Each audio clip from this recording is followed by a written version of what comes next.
Agora a gente vai para a nossa aula da noite, aula com o título Currículo Antirracista nas Artes Cênicas. É possível? Uma pergunta. E o nosso convidado da noite é o professor Érico José Souza de Oliveira. Antes de apresentar o Érico, só dizer que essa é uma ação articulada entre o PPGAC com o doutorado do nosso programa, a abertura do nosso doutorado, mas também é uma ação articulada ao projeto de pesquisa na FAPEMIG, que é um projeto de pesquisa coordenado por mim. Então, a possibilidade de conseguir trazer o Érico também para esse momento. Bem, eu vou apresentar um pouco o professor Érico então para a gente. O Érico é professor titular do Departamento de Artes Cênicas da UNB, coordenador do Programa de Pós-Graduação em Artes Cênicas da Universidade de Brasília, pesquisador, ator, encenador, iluminador teatral e produtor cultural, escritor de vários livros e artigos publicados no Brasil e no exterior, autor do livro A Roda do Mundo Gira, um olhar sobre o cavalo marinho Estrela do Ouro, que é de Condado, Pernambuco, e organizador do livro Tradição e Contemporaneidade no Cavalo Marinho. Matrizes estéticas na cena contemporânea, diálogos entre culturas, práticas, pesquisas e processos cênicos, ambos pela EDUFBA, a editora da Universidade Federal da Bahia. E do e-book Artes Cênicas e Decolonialidade, Conceitos, Fundamentos, Pedagogias e Práticas, publicado pela editora Em Manuscrito de São Paulo. Cursou a Escola Internacional de Teatro Jacques Lecoq, em Paris, em 2015-16, iniciação à biomecânica teatral de Mayhold e Alex Levinsky em Belo Horizonte em 2010, botou com Juju Aishima em 2008 e 2009, biomecânica teatral de Mayhold em 2008, fez pós-doutorado na Universidade de Paris 8, sob orientação da professora Kátia Legeret, sobre pedagogia da máscara em Jacques Lecoq, pós-doutorado na Universidade de Paris 3, Sorbonne Neville, sob orientação da professora Beatriz Picon-Valin, sobre biomecânica teatral em Mayhold, e estágio de doutoramento na Universidade de Paris 10, sob orientação da professora Idelette Musat, onde fez pesquisa sobre cultura popular. Vice-líder do grupo de pesquisa em poéticas, processos e pedagogias da encenação contemporânea, filiado ao CNPq, membro fundador e produtor do Coletivo Livre de Espetáculos desde 2012, iniciou suas atividades teatrais em 1990 como ator, atuou em vários espetáculos, eu não vou citar todos aqui porque a gente passaria a noite só falando dos espetáculos, e encenador da performance Na Pele, que foi produzida em Porto, Portugal em 2019, Contos de Azeviche 2019, Pulsações 2019-2024, entre tantos outros espetáculos. Peguei esses últimos porque todos eles estão ligados basicamente à temática racial, que é o nosso foco da aula magna de hoje. Então, com vocês, professor Érico José, muito obrigado, Érico, mais uma vez. Gente, boa noite. Queria primeiro agradecer por estar aqui, dizer que talvez a gente não realize agora a importância da abertura de um doutorado na UFBA, sendo o primeiro de Minas, em artes cênicas especificamente.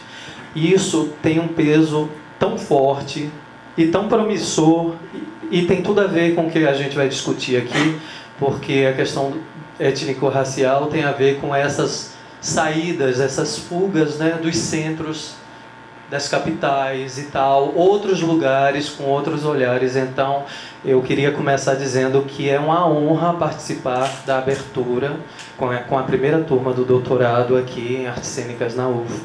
Realmente é muito importante estar aqui para mim. Agradecer em nome da coordenadora do PPGAC UFO, a professora Paulina, e em nome do professor Jarbas, também, que é o diretor do IARTE, agradecer o convite, e proporcionar a minha chegada aqui. E em nome dessas duas pessoas eu agradeço a todo o corpo docente, do programa e do próprio Instituto. Bem, Como eu vinha falar para um curso de pós-graduação, né, de doutorado e mestrado, eu quis trazer, eu acho que a professora Carla também pensou assim ontem, eu vou inclusive fazer um diálogo com ontem, porque foi uma palestra muito mobilizadora para mim. Eu acho que tem dados da pesquisa da professora Carla que são importantíssimos para a gente pensar as artes cênicas no Brasil. E, sobretudo, a relação das artes cênicas com as culturas brasileiras, com as culturas indígenas e negras, né? Como é que a gente pode dialogar a partir dos pressupostos que ela trouxe ontem. E aí, eu queria dizer que essa pesquisa, eu apresento aqui um recorte dela, e que tem a ver um pouco com questões metodológicas, como a professora Carla trouxe ontem, né? Que eu acho que é sempre bom a gente discutir, tá tocando nesse ponto de metodologia de pesquisa, sobretudo para turmas de mestrado e doutorado, né? Então, esse recorte é uma análise, na verdade, a partir da noção de decolonialidade. Não digam, ai meu Deus, de novo decolonialidade, porque é um olhar crítico sobre a decolonialidade. O que é que acontece? Pode passar. Obrigado. Eu comecei em 2016 a perceber que as artes cênicas no Brasil vinham devotando um espaço para a discussão decolonial, né? Apesar da discussão decolonial ter começado lá nos idos de 90, mas o Brasil ele chega bem tarde, né, nessa discussão, e as artes cênicas bem mais tarde ainda, mas em 2016 eu comecei a ver muitos artigos falando sobre decolonialidade no âmbito das artes cênicas, e sempre com um viés muito específico, que era discutir a relação das artes cênicas com as culturas chamadas ou tradicionais ou populares, enfim, eu não gosto desses nomes, mas vamos manter só para... Então, eu comecei a ver uma triangulação aí, nessa discussão, artes cênicas, decolonialidade e culturas brasileiras, práticas culturais brasileiras, né? Afro-indígenas ou afro-brasileiras ou apenas indígenas. Isso me chamou muita atenção. E aí eu quis saber o que era que atraía nas artes cênicas esse olhar para a decolonialidade, que virou uma coisa assim, a nova moda, né? A nova moda acadêmica. E eu pensei em fazer uma pesquisa a partir, justamente, uma pesquisa documental, né? A partir de artigos que tratassem dessa triangulação, né? Eu precisava de artigos que discutissem as artes cênicas com a questão decolonial a partir das culturas, e eu recortei para as culturas negras, por uma série de questões, né? Porque não ia dar... eu aproveitei essa pesquisa já vislumbrando a passagem para professor titular. Então, quando eu sabia que eu ia fazer minha última progressão para professor titular, eu disse, eu vou mais tarde transformar essa pesquisa na minha tese para defesa de professor titular, porque a gente precisa defender ou com memorial, que é a história da nossa carreira toda, ou com a tese. Aí eu escolhi a tese para aprofundar essa pesquisa. E aí, nessa pesquisa, o que é que eu encontro? Eu também faço um recorte temporal, um recorte geográfico, né, no Brasil, um recorte temporal de 2011 a 2022, e aí eu tento localizar essa pesquisa nesse horizonte, né, artes cênicas, culturas negras, decolonialidade nesse período de tempo. E aí, falando um pouco dessa metodologia em estado da arte, bem rapidamente, a metodologia do estado da arte acontece quando você tem um acúmulo de conhecimento numa determinada área e você quer fazer um balanço daquilo, você quer entender o que foi produzido sobre tal conteúdo, sobre tal temática, num dado período de tempo, numa dada universidade, enfim, num dado programa de pós-graduação. Por exemplo, a gente pode fazer uma pesquisa em estado da arte de quantas dissertações o PPGAC já defendeu a partir da relação com as culturas brasileiras. E aí a gente tem que levantar tudo que foi defendido, ler tudo, analisar tudo, para criar projeções, né, analíticas sobre aquele conteúdo específico. Então foi isso que eu fiz. Eu recolhi uma média de 100 artigos de várias revistas durante esses anos para analisar esses artigos e entender qual é o discurso, qual é a narrativa que há nessa triangulação que eu escolhi, por que se está falando disso, né? E aí, 2 pontos da metodologia do estado da arte que eu trago para vocês é que a gente precisa selecionar descritores para poder começar a investigação. Então é como se fossem palavras-chave que a gente vai na internet ou nas bibliotecas pesquisar a partir delas, né? Então, como se tratava de decolonialidade, depois eu vou mais para frente justificar isso, eu escolhi os descritores decolonialidade e fui vendo que havia também muito diálogo entre outras noções que são muito próximas da decolonialidade, né? Como vocês veem ali. Decolonialidade, descolonialidade, pós-colonialidade, contracolonialidade, colonialidade, colonialismo, epistemologias do Sul, enfim. Então eu fechei nesses descritores para pesquisar esses artigos, né? E eu fiz basicamente uma pesquisa pela internet para selecionar esses artigos. Muitos dos artigos que eu encontrei e li, eles não eram da área das artes cênicas.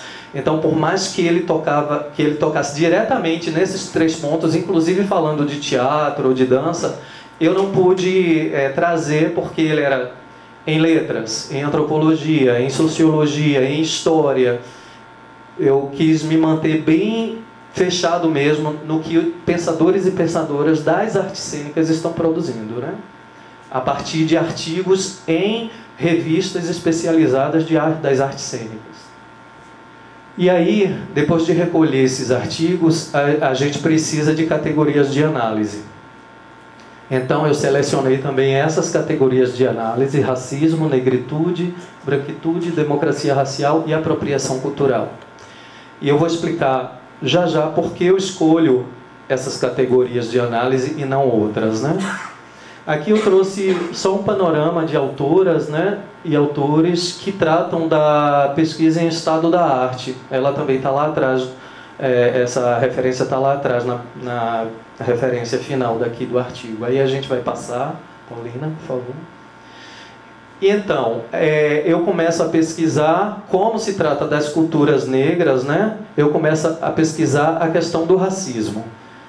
Então eu trago aqui Silvio de Almeida, rapidinho, que ele fala que o racismo é uma das bases da estrutura social, né? Da estrutura social, econômica, política, jurídica, educacional, e eu incluo artística também. Então, tanto ele como Ramon Grossfogel, que é um dos criadores da noção de decolonialidade na América do Sul, quanto Cida Bento, que é uma pesquisadora negra voltada para a discussão negritude e branquitude, eles afirmam que as bases da colonialidade são duas, as duas principais bases: o racismo e o sexismo, né?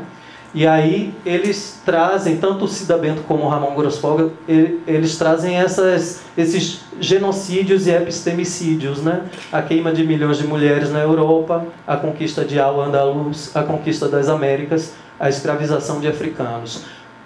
Para Ramon Grossfogel e Cida Bento, esses eventos eles foram eventos já pensados para a criação de um projeto colonial no mundo, né? Onde era preciso que o homem branco, eurocêntrico, cristão, cidadão de bem, ele pudesse ter o poder global, né? E aí, a partir dessa discussão entre decolonialidade e racismo, eu chego nessas 2 perguntas. Claro, muitas outras também, mas eu trouxe essas 2 aqui. As narrativas decoloniais nas artes cênicas, em diálogo com as práticas culturais afro-brasileiras, abarcam as discussões sobre racismo, negritude, branquitude, democracia racial e apropriação cultural?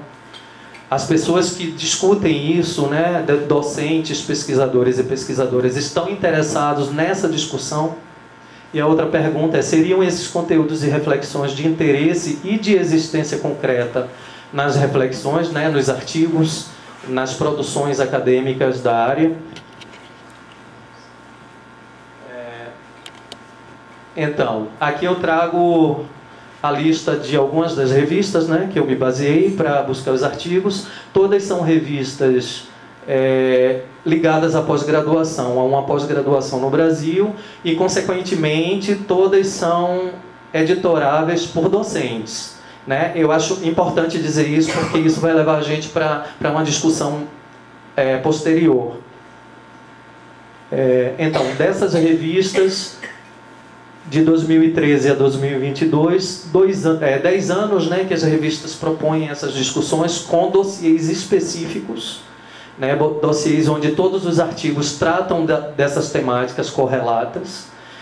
E aí eu me pergunto, o que mudou em 10 anos no pensamento epistemológico e curricular dos cursos das artes cênicas no Brasil, a partir dessas reflexões, né? Aqui eu faço, eu não sei, eu queria ouvir de vocês se eu faço um pequeno resumo histórico dessas noções que chegam até a decolonialidade, porque eu acho que já se falou tanto disso que talvez não seja uma coisa tão importante nesse momento. O que é que vocês acham? Tá? Não, mas assim, a gente pode pular. Eu só trouxe aqui, nesse slide, a gente faz uma pausa ali na discussão dos artigos para a gente entender essa discussão sobre a colonialidade, né? De onde ela vem, de quando ela vem. Então, a gente tem as noções de colonialismo, né? Que basicamente são discutidas na África e na Índia a partir do momento histórico de imposição colonial, quer dizer, um momento histórico onde haviam colônias, onde havia colônias mesmo, né? E se começa a debater sobre essa questão da exploração, né? Depois isso começa a passar para uma outra fase, que é a fase do pós-colonialismo, que é quando intelectuais africanos, indianos começam realmente a mobilizar, seja através da academia ou através de ações na sociedade, um pensamento para a tomada de poder contra o colonialismo, né? Então acontecem as independências, e aí o que é que a gente faz agora, né? O que é que tem, eu tive um aluno na UFBA de direção teatral, Ângelo Flávio, que ele resolveu fazer a formatura dele em direção teatral, a peça sobre o dia 14, era o nome do espetáculo, o dia 14, que era toda uma reflexão sobre o que aconteceu no Brasil depois do dia 13, né, depois da abolição. Então, a mesma coisa eles estão pensando lá. E aí, a gente agora não é mais oficialmente colônia, mas a gente continua sendo colônia, né? Como é que a gente faz para se liberar disso? Eu trouxe alguns intelectuais africanos, indianos também. Eu queria só ressaltar aqui Spivak, né, que foi uma grande pensadora indiana, que com um artigo dela, né, na verdade, para mim um chamamento, ela conseguiu balançar muitas estruturas internas das discussões coloniais, né? Ela consegue, na verdade, apontar o dedo para as pessoas que estão discutindo isso, em que lugar elas estão para discutir isso. Então, no texto dela, Pode o Subalterno Falar?, ela faz toda uma discussão sobre subalternidade. Na Índia também foi muito forte o nome de estudos subalternos, né, desse movimento. E ela joga uma questão que eu acho que para hoje ainda é muito cara para nós brasileiros e brasileiras, né? Pode o subalterno falar? E aqui a gente chega, né, depois dessa discussão, claro, todas as discussões em África e na Índia, elas passam pela Europa, pelas universidades europeias. Isso é um dado colonial fortíssimo, né?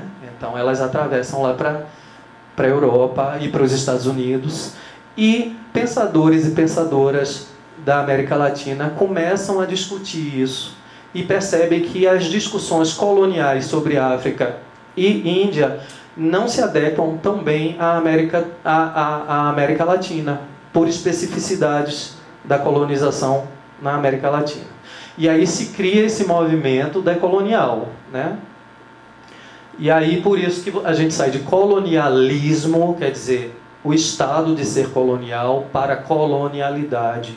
Quer dizer, não somos mais coloniais, mas há um pensamento colonial que rege todas as estruturas. Então essa é a diferença de termo, além das diferenças das criações de conceitos que a academia adora, né? Esse lugar de poder. Instalei meu conceito aqui, hoje, agora eu tenho um conceito para chamar de meu. Então, a colonialidade passa a ser a lógica global de exploração e desumanização, independente de ser colônia, né? E aí eu trago Maldonado Torres, também um dos criadores dessa discussão. A decolonialidade refere-se à luta, acho importante grifar isso, é a luta contra a lógica da colonialidade e seus efeitos materiais, epistêmicos e simbólicos. Então aqui, nessa citação, ele já traz um pouco dessa discussão sobre a decolonialidade do poder, do saber e do ser. Quer dizer, é um projeto, né, é um projeto de exploração que já nasce global. A gente precisa dominar o poder, quer dizer, as finanças, a economia do mundo. A gente precisa dominar o conhecimento, né, saber quem estude o que estuda e para que estude, e a gente impõe o que estuda. E a colonialidade do ser. Quer dizer, a gente precisa criar um padrão hegemônico e quem estiver fora desse padrão não serve para a gente, né? É a questão do que Cida Bento fala do espelho, né? A colonialidade, ela transforma o ser humano em alguém que tem que olhar para o espelho que não seja ele, mas que seja o almejado, né, pelo sistema. E aí isso causa todas as questões de problemas e de situações psíquicas e, enfim, que a gente tanto conhece, né? Podemos passar? E aí eu chego na questão do pensamento teatral no Brasil. Eu trago só 2 marcos teatrais, mas a gente pode acrescentar vários outros marcos, né? O primeiro, os jesuítas. Aqui, autores e a autora Cristiane Sobral que se debruçam sobre essa discussão, né? Como se dá o teatro jesuítico. E por que isso é importante? Porque se a gente pensa para falar em currículo, a gente não pode mais ter um currículo onde a gente dê aula de teatro jesuítico sem discutir o epistemicídio no teatro jesuítico, né? Não dá mais. Então, os jesuítas, quando chegam no Brasil, né, tem toda uma questão de apropriação cultural. Eles usam as línguas dos povos originários, eles usam as vestimentas, eles usam ritualidades para a catequização e para o extermínio dos próprios indígenas, né? Então é uma ação diretamente colonial e epistemicida. E aí eu pulo radicalmente lá para a década de 50 para a criação dos cursos de artes cênicas universitários, né, do Brasil. Nesse meio a gente podia falar das missões francesas, né, das escolas de arte, de belas artes, mil outros marcos. Mas vamos nos manter nesses 2 aqui, né, os cursos de artes cênicas. Jusilene Santana é uma pesquisadora da UFBA, ela fez o doutorado na UFBA, e a UFBA foi a primeira escola de teatro do Brasil, né, em 1956, criada por Eros Martim Gonçalves, e ela faz toda uma análise, né, dessa criação. E aí você vê que ele foi para os Estados Unidos aprender como fazer teatro para poder implantar a escola de teatro na UFBA. Então isso cria uma relação de conflito muito grande com Salvador, uma cidade majoritariamente negra. Então aí já é toda a história do teatro baiano, que é bem cheia de conflitos por causa dessa questão, né? O que é que vamos ensinar, independente de para quem ensinar o que é que vamos. Então eu trago esses 2 marcos, né? E eu digo que no Brasil o teatro já nasce colonizador, epistemicida, racista, né? Por toda a estrutura que ele mantém até hoje. E aí a gente chega naquelas minhas categorias de análise, né? Eu trago aqui, muito inspirado também na professora Leda Maria Martins, a noção de encruzilhadas, de negruras, né? Porque eu vejo que a gente não pode mais discutir sobre racismo sem um diálogo relacional.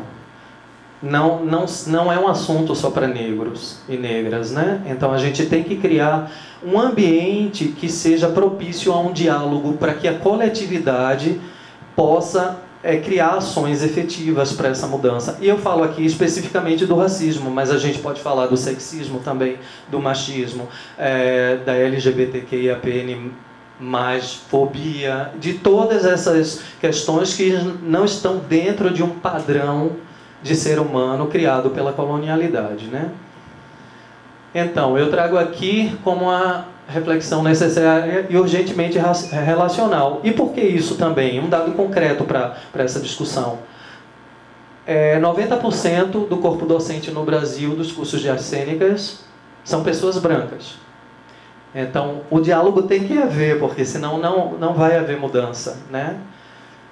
Ontem o reitor falou, foi super bonito, né? Ele falou da questão da UFO como não só um lugar de criar profissionais em determinadas áreas, mas um profissional que tenha um sentido de humanidade, né? Um sentido de consciência do seu lugar e seu papel na sociedade. E esse lugar, ele não pode acontecer se ele não for atravessado por todas essas demandas, né? Essas demandas têm que fazer parte da construção intelectual, social, profissional de todos os indivíduos, de todos os cursos, e é preciso que a própria gestão ela pense nisso como uma ação formativa direta, né? Onde é que estão essas ações, né? Não estou falando especificamente da UFO, estou falando em termos gerais, né?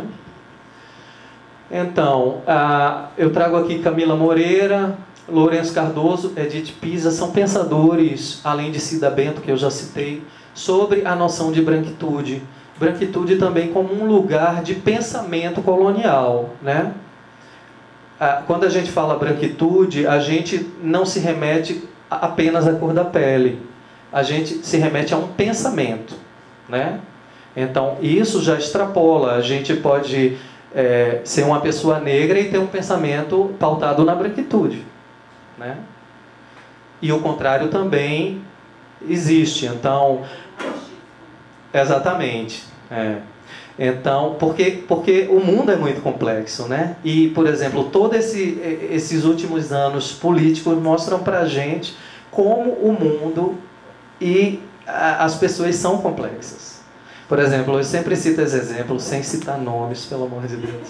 Eu tenho uma amiga que é travesti, que eu conheço desde quando eu comecei a fazer teatro em 1990. Opa. Mas já tinha dedurado aí. E ela é bolsonarista raiz. Mas raiz. Então você fica... Como pode, né? Que você está apoiando quem te mata, né? Então são as complexidades, né? Do ser humano. Então eu gosto de trazer esse exemplo para dizer assim, não há um maniqueísmo aqui. Branquitude, negritude, racismo, antirracismo, não há um maniqueísmo. Há uma tentativa de diálogo, né? E aí, falando da questão da colonialidade, Cida Bento traz uma noção muito importante, que é a noção do pacto da branquitude, desse pensamento, né? Está tudo como está, deixa como está. E a gente vai ver como ele se reflete praticamente nos cursos universitários. Como isso propicia a continuidade de todas essas exclusões, né? Então, a indignação narcísica, né? A causa antirracista, até onde não tira nossos privilégios, então eu vou até aqui, daqui eu não passo, tá ótimo, já dei minha contribuição, uau, sou antirracista, vamos lá. Né? Tem todas essas, o que eu chamo das armadilhas, né? Das armadilhas da colonialidade. Como é que a gente pode estar atentas a não cair nessas armadilhas, né? Eu digo isso como uma pessoa que sempre caí, tá? Mas como não, né? E a discussão sobre o mito da democracia racial, porque eu acho isso importante, porque isso é um dado muito específico do Brasil, né? A gente tem uma história que já criou uma mentalidade, né, que foi muito reforçada nos anos 30, no governo Getúlio Vargas, quando se precisava de gente para a indústria, mão de obra barata, dizer, não, mas não temos racismo, vivemos uma harmonia racial aqui. né? O português transou, amou muito as negras, as indígenas, então a gente não tem esse problema. Esse problema é dos Estados Unidos. Durante muitas décadas foi essa discussão, né? A América do Norte como esse lugar do racismo e o Brasil como lugar da harmonia racial. E daí essa noção de democracia racial. Somos democratas, não temos nenhum problema sobre isso. E como isso imputa em não discutir a questão e não resolver a questão, né? Até hoje. E aí eu trago Kabengele Munanga, Silvio de Almeida, Abdias do Nascimento, que discutem verticalmente essa questão, né? E Abdias de uma forma muito contundente, que eu gosto muito, assim. Podemos... E aí a gente chega nessa questão da decolonialidade pensando por essa América Latina de língua hispânica. Por que também é importante fazer esse recorte? Porque a gente não pode achar que esse pensamento dá conta do Brasil. Como é que a gente pode absorver isso e também trazer para a nossa realidade, para a nossa territorialidade, né? Para o nosso chão, para o nosso lugar, né? Então, as discussões são a partir da invasão das Américas, escravização de africanos e africanas, como também eventos-chave, né, fundadores dessa colonialidade na América Latina, e a decolonialidade, a luta contra essas lógicas coloniais, e eu volto a enfatizar o termo luta. Já já a gente fala sobre isso. Então, a questão da decolonialidade, eu gosto muito de bater, porque todas as pessoas, as criadoras e criadores da decolonialidade, põem isso como um primeiro passo para se discutir questões dentro dessa rede decolonial. É preciso que seja uma ação prática e efetiva, que é diferente de uma postura retórica. Então, a decolonialidade, se a gente fala de metodologia de pesquisa, ela nasce com a ideia de pesquisação. Ela nasce com o propósito de eu faço uma pesquisa para mudar uma realidade concretamente, junto com as pessoas dessa realidade, né? É uma pesquisa conjunta que promove uma ação de mudança, né? E o que eu vejo, eu já vou adiantar aqui, o que eu vejo a partir da análise dos artigos é que a pesquisa é puramente retórica, né? Então aí já é minha primeira crítica sobre essa triangulação nas artes cênicas, é que não há mudança efetiva. Nem no âmbito curricular, acadêmico, nem no âmbito da relação com as práticas culturais negras ou indígenas. A gente não vai discutir essa questão não, porque ela é muito cabeluda. Não dá para hoje, mas vamos ficar na questão curricular. Podemos passar. Então eu trago umas críticas aqui, né, à decolonialidade nas artes cênicas, a partir dos artigos lidos, né? A primeira é que nenhum dos artigos faz uma análise crítica sobre a decolonialidade. Usa como uma salvação do mundo. Então, temos a decolonialidade, ótimo. Vamos publicar sobre ela. Passou a ser uma aprovação nas revistas, uma aprovação prévia. Você tem que falar de colonialidade e decolonialidade. Se falou isso, a revista aceita. Então... E não há nenhuma discussão. Serve para a gente? Não serve? Até onde serve? O que é que a gente pode analisar a partir disso? Como a gente pode transformar isso em prática? Não há. Em nenhum dos artigos que eu li, tá? Há um dualismo, há uma tendência de uma dualidade entre ser decolonial e não ser decolonial. Então se começa a apontar. Tal espetáculo é decolonial. Então, aí eu pergunto, qual é a diferença da dualidade cartesiana para essa? Como é que a gente quer discutir decolonialidade com um pensamento exatamente binário, né? Então são as armadilhas que a gente cai em função de querer privilegiar um pensamento, né? Sem uma análise crítica. E aí já é uma coisa que começa lá na decolonialidade mesmo, na década de 90, a tendência de nominar todos os movimentos críticos à colonialidade como decolonial. Então a gente vê, por exemplo, se a gente pega esses dois exemplos que Walter Miolo traz, querendo dar uma genealogia à decolonialidade, porque também é importante isso. Não, olha, eu inventei, mas O mundo é decolonial, olha aqui. Então ele traz esses dois exemplos. O indígena Ayala, que escreve uma carta para o vice-reino de Portugal, e uma carta com muitos desenhos, muitas figuras, questionando o modelo de reinado da Espanha, né? No Peru. Ele critica isso. É claro que a carta é ridicularizada, engavetada e blá blá blá. Mas aí Walter Miolo diz, olha aí, ele era decolonial, né?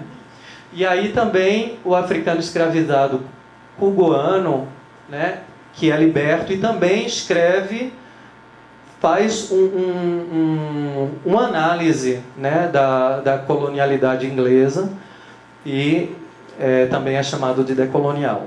Só que uma das bases da decolonialidade é você não pode nominar o outro ou a outra. As pessoas, as sociedades têm suas próprias epistemologias, né? Então você tem que é um pouco o que a professora Carla trouxe ontem, no âmbito das artes cênicas, que é muito rico isso. A explicação, o conhecimento sobre aquilo é de quem faz, né? Não sou eu que chego, você está performando. Não, nunca ouvi essa palavra, né? Então, uma das bases da decolonialidade é dizer isso. A gente não pode chegar e nominar os outros, mas acontece na própria decolonialidade. E a gente, nas artes cênicas, a gente começa a usar isso com as culturas, né? A gente começa a chamar o cavalo marinho de a comédia dell'arte brasileira, né? A gente começa a chamar indígenas que têm um lugar que tem a ver com a comicidade na sua sociedade, de palhaços. Então a gente começa a nominar, e isso acontece muito nesses artigos que eu li, é a gente criando conceito em cima da prática da outra pessoa, né? Então é uma coisa que vai completamente contra a própria ideia de se algum dia formos decoloniais, né? E a outra questão é que a decolonialidade que nasce na língua hispânica, ela, já falei para vocês, vou reforçar, ela não dá conta dessas especificidades da gente, né? E uma questão também muito importante que eu trago a partir da antropóloga Letícia Cesarino é a discussão sobre a colonialidade interna. Porque há também uma narrativa nos artigos de o colonial, o homem branco, o europeu, o não sei o quê. Quer dizer, sempre apartando de nós. E até que ponto não somos coloniais também, né? Até que ponto a gente não reproduz em todas as esferas, as microesferas de poder, o pensamento colonial. Então, eu acho que é uma ausência muito forte nos artigos a gente não discutir quem somos, né, a partir da nossa realidade. E a gente está sempre apontando o dedo para fora e trabalhando com as culturas negras, nominando elas, quer dizer, numa postura colonial, né? Então há essa contradição gritante. Podemos. Então, os resultados até o momento, quer dizer, até o momento aqui desse recorte, porque a defesa da tese foi em 2002 e aí tem muitos desdobramentos dessa pesquisa até hoje, né? Mas vamos lá. A primeira questão que eu trago é que uma pesquisa decolonial ela não é necessariamente antirracista, porque também há essa junção assim na narrativa, né? Nossa, olha, faço teatro com um grupo indígena tal, eles são decoloniais, logo eu também sou. Quer dizer, por imantação, né? Um negócio. Então, essa é a minha primeira afirmação. Não significa, né? Não são sinônimos. Dos artigos analisados, 2/3 não tratam de nenhuma das categorias de análise. Não há nenhuma discussão sobre as categorias.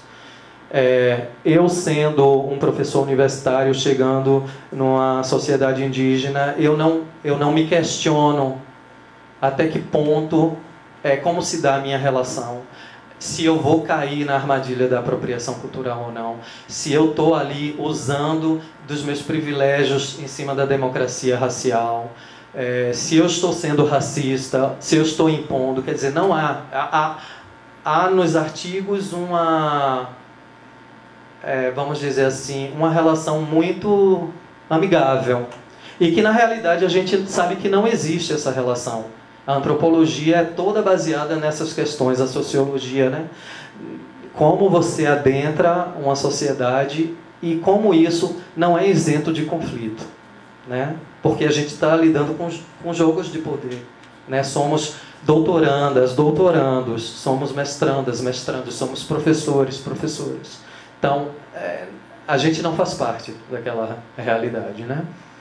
Então, 1/3 dos artigos cita, né, alguma dessas noções, mas não conceituam. É assim no parágrafo, não porque o racismo e tal, não porque a decolonialidade, e não conceituam. Então é o passaporte, né, para a publicação. É o passaporte, assim, usei tais palavras mágicas, assim. E aí as questões não são aprofundadas. E desses artigos, um ponto positivo, né, dessa discussão, muitas pesquisadoras e pesquisadores negras e negros começaram a publicar também, a ter mais espaço de publicação pelos próprios temas. Racismo. Então, quem já vinha fazendo essa pesquisa já pôde fazer, então tem muita publicação de pessoas negras, né, 50% a 50% mesmo, o que é um dado novo para a história da escrita acadêmica no Brasil. Mas essas temáticas das categorias de análise, elas são praticamente abordadas por pessoas negras, e não todas, né? A gente vê artigos também de pessoas negras que não discutem a questão de racismo, de democracia racial, de apropriação cultural. Também nos artigos analisados, a gente vê uma narrativa que põe as culturas afro-brasileiras como objeto de pesquisa e não como pensamento epistemológico. Então, elas estão a serviço da criação cênica. Quer dizer, eu crio minhas técnicas, meus conceitos, meus espetáculos, minhas metodologias de trabalho, de preparação de elenco, a partir dessas culturas. Mas eu não falo dessas culturas. A maioria dos artigos a gente não sabe o nome de uma pessoa, de um congado ou de um reinado. A gente não sabe o que é aquilo. O foco é meu processo criativo, minha concepção, meus conceitos. Então, as práticas culturais negras estão a serviço, né, das artes cênicas, que não diferencia nada do pensamento anterior. Se a gente for pegar na história do pensamento sobre folclore, sobre cultura popular, sobre tradição, né, sobre folguedos. Então, e as artes cênicas, né, já falei, e quero reforçar isso, tende a nomear com a ótica acadêmica o que se faz nas culturas negras.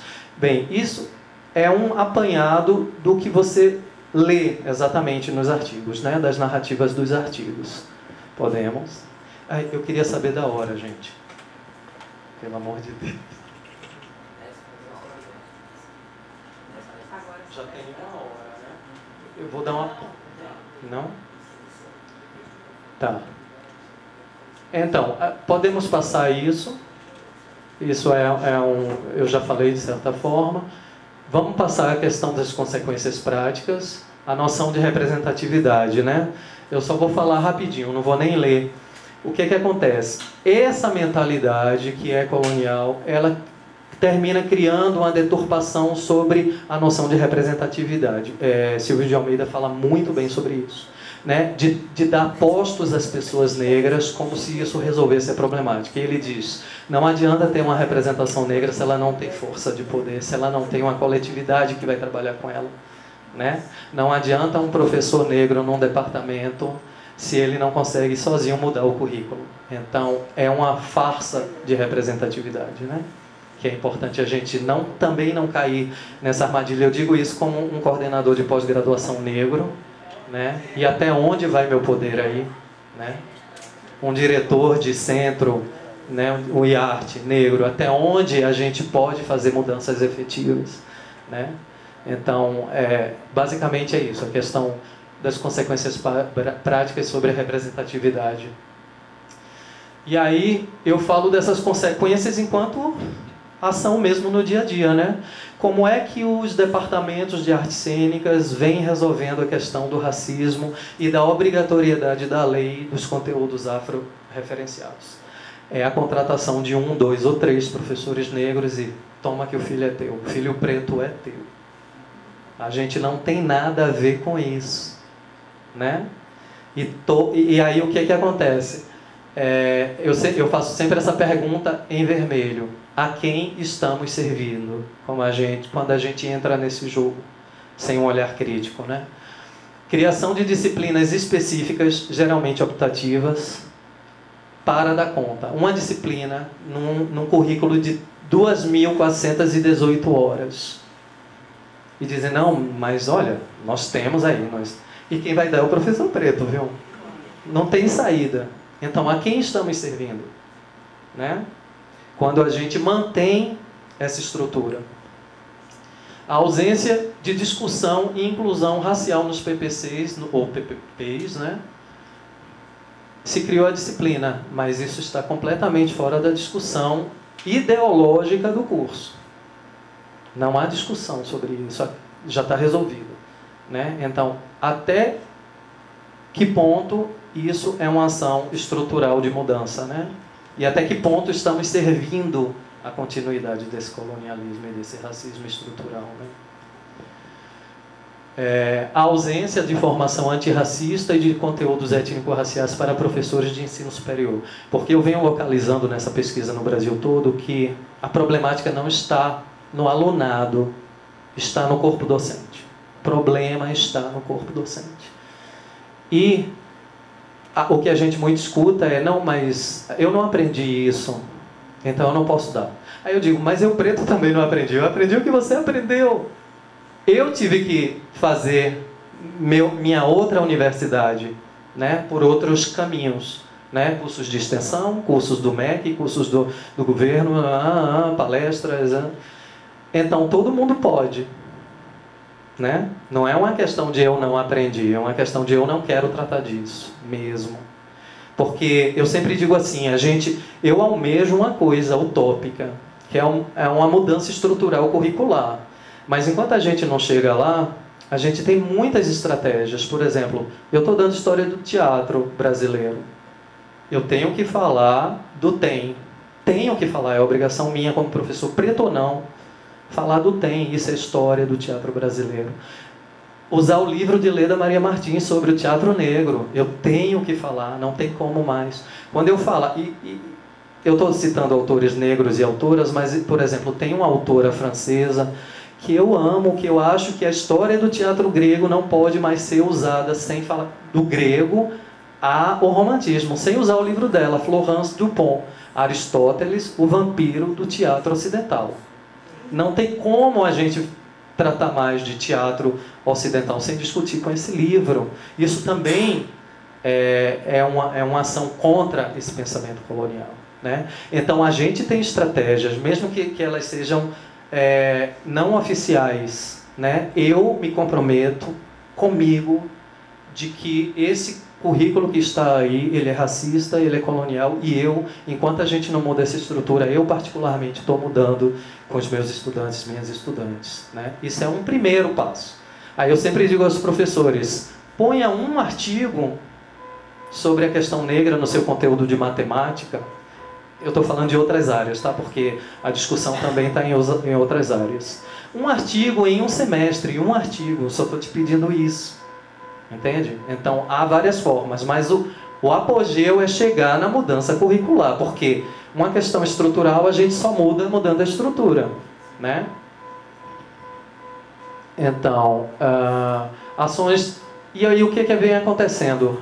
Professores e professoras negros e negras se desdobram em inúmeras horas de trabalho para dar conta de uma demanda que o currículo não dá. São projetos de extensão com temática negra, são espetáculos com temática negra, são projetos de pesquisa, PIBIC, PIBID, com projeto... Entende? Então, olha o que a estrutura faz. É adoecedor, porque a gente tem que dar conta do que um coletivo não dá. né? Então aí está a discussão entre branquitude e negritude, nessa colaboração e nessa consciência que é coletiva, né?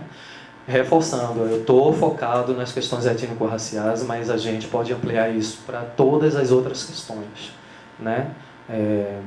Por exemplo, a questão da transfobia, né? A gente agora no PPG 100, a gente conseguiu duas coisas com muita briga, muita luta. Briga que eu digo de diálogo, né? Eu estou numa pós-graduação maravilhosa, não tenho do que me queixar. A gente conseguiu, quer dizer, isso já tem alguns anos, ações afirmativas para pessoas trans e travestis, que não tem na UNB, mas a gente implantou e foi aceita. E agora a discussão está aumentando. Outra coisa, a gente conseguiu tirar da eliminação do acesso a mestrado e doutorado a obrigatoriedade de comprovação de língua estrangeira. Então, o que acontece? A pessoa entra e ela vai ter que mostrar o comprovante para pegar o diploma. O que acontece? Como muitas pessoas negras não acessaram imediatamente a pós porque nunca teve condição de pagar um curso de línguas. Então, isso já bloqueia, já tem um dado aí racial no início. Então a gente conseguiu, a muito custo, liberar. E a outra coisa foi também ter ações afirmativas e uma especialidade para pessoas imigrantes ou refugiadas, né, cuja origem geralmente é negra, né? Então são essas pequenas mudanças na estrutura, nos documentos que dão um acesso maior, né? Não é a única coisa, mas é um pontapé. É isso, passamos. Meu Deus, eu tô... Posso ainda? 5 minutinhos? Gente, 5 minutinhos, aguentam? Vamos falar agora da estrutura legal, né?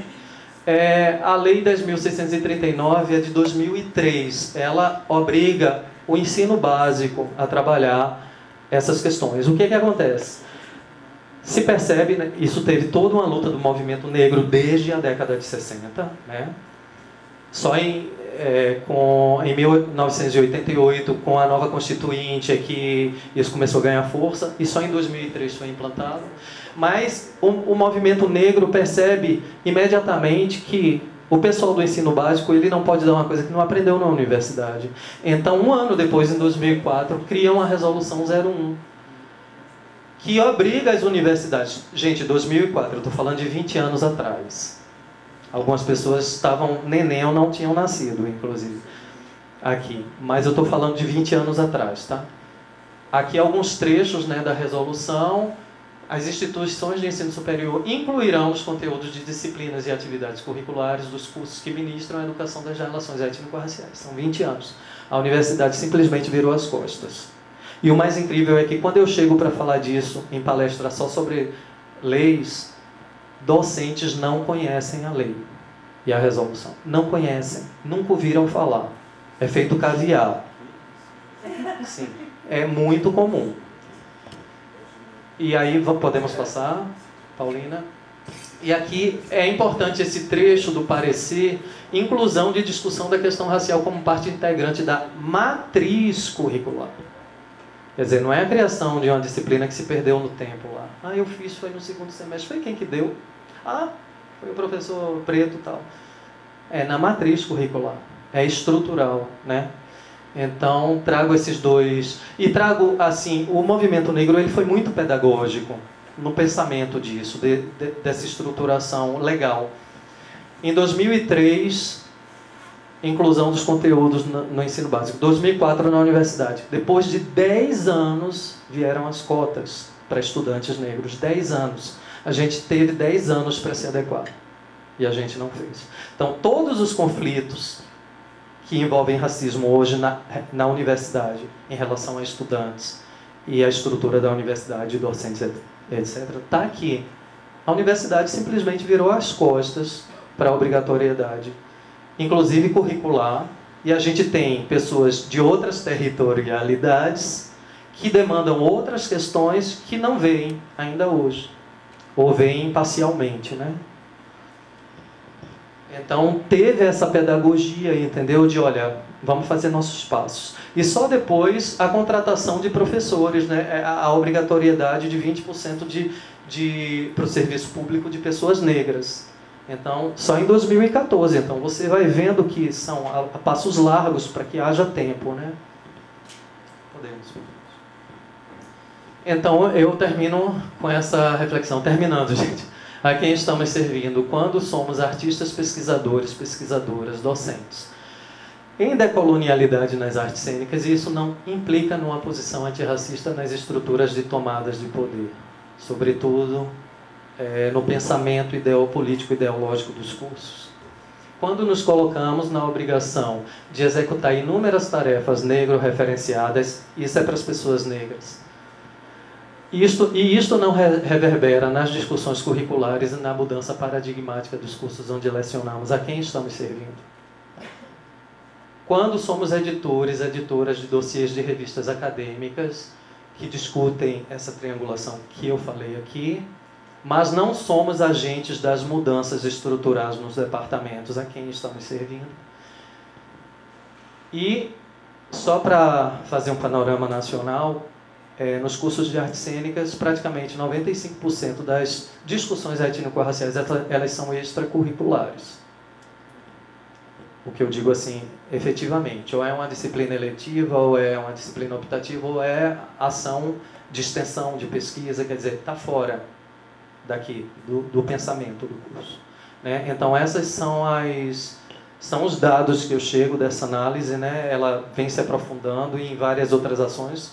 Como eu disse, é uma pesquisação, então agora eu estou no momento das ações efetivas, tanto no próprio departamento, quanto em nível nacional de discussão sobre essas questões que talvez a gente possa falar um pouquinho na conversa. Então era isso, só para passar mais um, Paulina. Muito obrigado pela escuta. Vou chamar agora o professor Jarbas para fazer a mediação.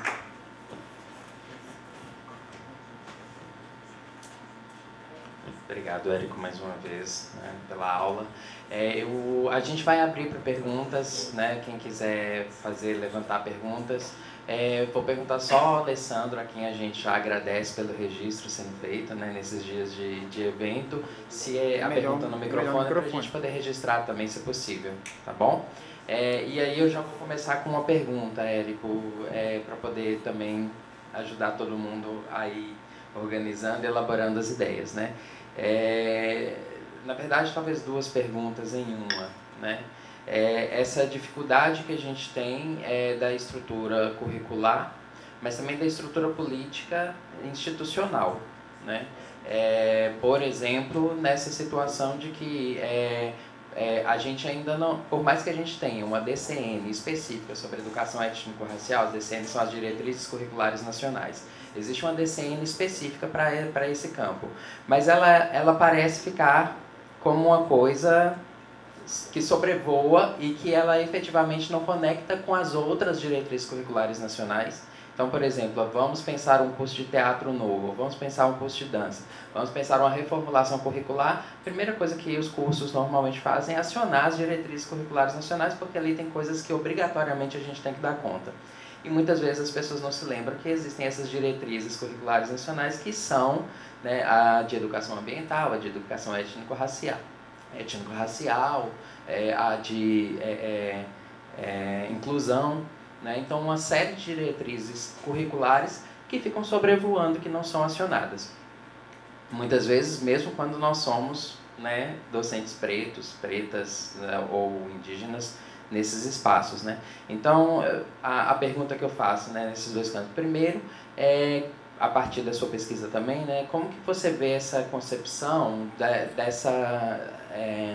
dessas propostas de reformulação curricular? E aí eu gostaria que você falasse um pouquinho desse projeto atual que você está conduzindo, né, a partir do projeto de pesquisa, sobre essa questão da reformulação curricular e dessa necessidade de nós trazermos isso na matriz, na estrutura curricular como um todo, né? Ela não está só em disciplinas isoladas dentro do currículo, mas ela está na concepção curricular efetivamente, no objetivo de formação, no egresso que você deseja, nas emendas de todas as disciplinas, nos objetivos de todas as disciplinas, né? E a segunda questão é de que maneira que você percebe, porque aí a gente tem essa questão da necessidade do currículo, né? Desculpa, do currículo, da necessidade dos concursos para pessoas pretas.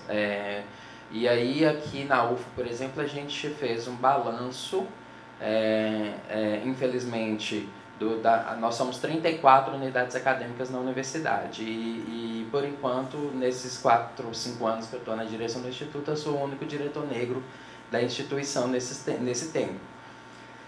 E aí eu fui provavelmente a única pessoa chata que ficou conversando com o relator quando foi feito o relato do o processo para sistematizar o concurso público para pessoas negras na universidade.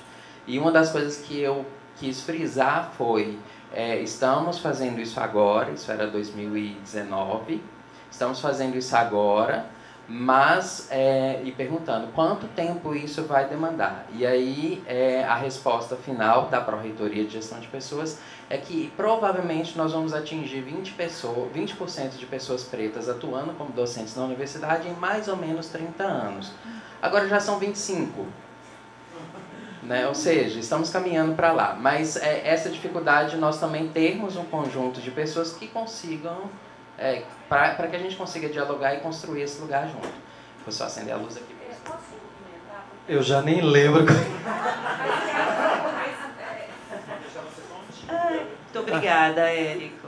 Não, que tem a ver com essa fala sobre... Você fala de matriz curricular, né, da importância da transversalidade em todo o projeto. Eu fiz parte da comissão que discutiu justamente a implementação no currículo aqui. Faz tanto tempo que eu já não lembro nem mais, foi em 2014, quando o governo obrigou, né, que as universidades discutissem. A gente ficou 1 ano, a comissão, discutindo isso, como seria a forma mais efetiva, e a gente chegou à conclusão que, claro, é transversal, mas que precisaria garantir disciplinas temáticas. Só que quando isso foi para ser aprovado, não foi aprovado, porque isso implicaria grana para você em todo o currículo, você teria que ter mais professores, e as graduações que são só bacharelado, né, sei lá, engenharia, imagina que a gente quer ter essa temática, ter disciplina obrigatória sobre isso. Então, na UFO foi aprovado assim, tema transversal. Só que, é isso que eu queria te perguntar, porque você falou que isso é importante, mas para mim isso não garante necessariamente que os cursos vão incluir, porque pode estar lá no currículo, né, lá no programa, né?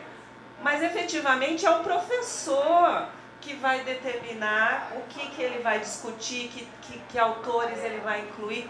Então, a gente ficou muito desanimado, e eu efetivamente, não sei o que o Jarbas acha disso, mas que efetivamente isso não resolveu nada. Né? Não sei, porque você fala disso como importante, mas também à medida que você não tem concretamente disciplinas, você também não garante que os cursos efetivamente vão entrar. Vai depender de cada professor, professora. Eu vou tentar fazer um apanhado aqui. Você me pergunta por que não vão pegar essa documentação quando vai fazer uma reformulação curricular. Olha, eu vou ser curto e grosso. Isso é racismo. Não tem outra palavra. É racismo, porque quando a gente fala em racismo estrutural, Silvio de Almeida já fez até um comunicado no Instagram dele, somos nós a estrutura. Então o racismo é nosso. E isso para mim justifica todas essas ausências, todas que você puder listar. Então isso para mim é um dado. Atualmente, como consequência desse trabalho, já que você pediu para eu falar um pouco o que está acontecendo agora, depois dessa pesquisa, quer dizer, continuando essa pesquisa, a gente está com um Fórum Nacional de Docentes Negros e Negras discutindo o currículo das artes cênicas em todo o território brasileiro, em todos os cursos. E a gente analisa o PPC, depois analisa a grade curricular, ementa conteúdo programático e bibliografia. O que é que acontece? todos os PPCs dizem estamos fazendo a obrigatoriedade da lei tal, tá tudo bonitinho lá no PPC. Você vai no currículo, não tem. Não tem. Aí tem uma disciplina, assim, antes, uma coisa que eu acho importante do que Mara falou, a gente vive na academia. A academia é o lugar da palavra. O que não é palavra na academia está morto. Então, enquanto a gente não colocar a palavra lá, e concordo com você, mesmo com a palavra não significa que seja dado, mas a gente tem ali um documento, né? Eu morri, quem vier na minha vaga vai ter que olhar aquilo e vai dizer, meu Deus, como é que eu faço para sair dessa? Porque os estudantes, sem estar no documento, estão cobrando. Se for legalizado, não tem saída. Então eu acho, porque, por exemplo, a gente vê muito nos currículos teatro e diversidade. Teatro e... Não, gente. É teatro e questões étnico-raciais negras e indígenas. Tem que falar a palavra. Tem que nominar. Né? Porque isso vai minimamente garantir que haja uma mudança. Né? Então a gente vem fazendo esse trabalho, que não é fácil e que não é um trabalho de engajamento, que as pessoas têm repulsa a documentos legais. Isso é um fato, é uma tristeza. Eu acho que eu já me formei em Direito, gente, porque o que eu já passei em justiça e em análise de documento legal, enfim. Então, te respondendo é isso, a gente precisa, por isso que eu trago essa questão como uma questão relacional. Não acredito, eu sou uma pessoa muito pessimista, às vezes eu me pergunto, por que eu estou fazendo isso? As olheiras, por que eu estou fazendo isso? Porque para mim não vai ter mudança, gente. Nem em 35 anos, não vai ter, porque o Brasil é um país altamente racista. Não dá. Quando eu me comprometo, quando eu em colegiado, eu digo eu enquanto professor, eu digo, não, tudo bem, eu voto a favor, coloca aí Nascimento, não sei o quê, teatro negro, eu estou me comprometendo e eu não quero falar disso. Eu não quero, isso não me interessa. Essa é a resposta que eu tenho para te dar. Não interessa. Assim, mas não interessa mesmo. Eu lembro... Ai, pô, tá gravando. Tem fofocas que não dá. Depois a gente vai para um bar. Mas você fez uma última pergunta também.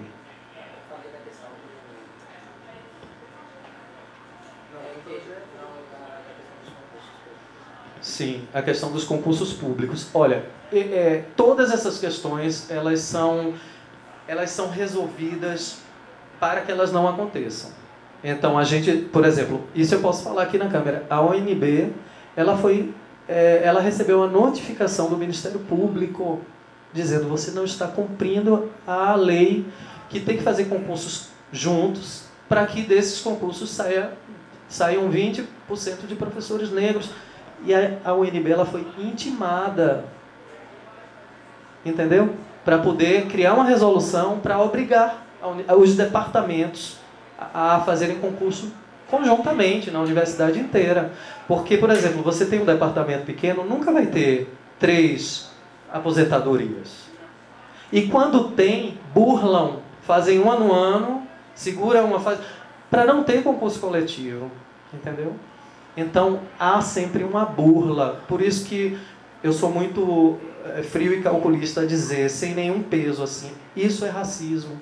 Porque a gente vê, a lei está aí, mas é uma lei educadora, não é uma lei punidora, punitiva, né? Por quê?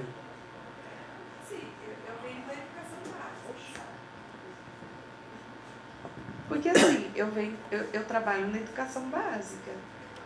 Então, assim, eu não vejo a aplicabilidade dessa lei no ensino básico. E quando você fala assim, existe uma Semana da Consciência Negra e tal, tá, já foi uma grande conquista, eu acredito nesses 20 anos aí. Quando você fala do índio, ainda é o dia do índio que veste uma tanga. Ele não é um ser humano. Ele é um cara, ele é um desenho que anda nu vestido de tanga. Então, assim, eu acho que nem educadora, sabe? Porque ainda se fala em lápis cor de pele. A criança fala, ah, você tem um lápis cor de pele para me emprestar? Como assim? Então, onde que está a educação? Onde que se prega a educação? Onde que se ensina textos? Sabe? Onde que estão as etnoaprendizagens a partir da família, a partir do que esse aluno tem dentro da casa dele e na escola, nas comunidades? Onde que está? Entendeu? Eu acho que nem educadora. Ela é uma lei, está lá. Entendeu? É um papel. Que é a coisa do não somos colonialistas. Né? Eu acho que é por aí. Tua colocação é super pertinente. É a realidade, né, do chão da escola e da universidade. Mas quando eu digo assim, é uma lei educadora, é no sentido que Nilma Lino Gomes ela fala, né? A lei ela não chega dizendo você tem tantos anos para fazer isso, senão sua escola vai ser fechada. Ela não é punitiva, ela diz assim, olha, a gente precisa tratar disso, vamos pensar sobre isso. É educadora nesse lugar do pensamento da criação, né, da lei. Inclusive muita gente do movimento negro diz assim, não, mas tem que ser punitiva, tem que prender, entendeu? Mas o pensamento criado para essas normativas todas é assim, gente, vamos pensar sobre isso. É educadora nesse como, sim, pensar para trazer para a prática, né? Pensar e aplicar, porque é uma coisa que, olha, virou lei, mas é preciso que a gente se engaje. É educadora nesse sentido, de não ser uma lei punitiva, de ser uma lei que tenta forçar uma consciência racial no país, né? Isso não acontece, eu concordo perfeitamente com você. É o que eu estou trazendo, essa análise universitária, ela está lá no chão da escola também. Não acontece de forma alguma. Mas o princípio norteador, o suleador da criação da lei é um pensamento pedagógico mesmo. Só uma coisa, assim, para poder também... Eu acho que até ela acontece, mas ela acontece pontualmente pela ação de poucas pessoas. E aí ela não tem o efeito necessário de transformação e de formação, né? Então depende muito de quem está e onde está para que aquela ação e aquela atividade ocorra, para que aquele autor seja trabalhado, para que aquele conteúdo seja alcançado, né? E aí a gente fica muito refém das pessoas. E assim, né? Como na educação superior, na educação básica, né? Esses projetos eles são também pensados e produzidos por professores pretos, né? Então, da mesma forma como acontece na educação superior, né, de muitas vezes professores brancos não procurarem também aprender. Essa vai para a câmera. Eu estava falando assim, né, que da mesma forma como acontece na educação superior, na educação básica, esses projetos eles são pensados também por professores pretos, né? Então, como você falou, né, eu peguei essa fala para mim, eu também tive que aprender a trabalhar, né, com questões antirracistas dentro da educação básica. E a gente conta e espera que os professores brancos também, né, tenham essa consciência, né, de que é uma luta coletiva, né, e não só de pessoas e professores pretos.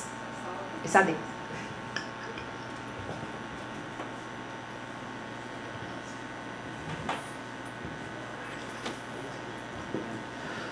Oi, Érico, sou o Marco.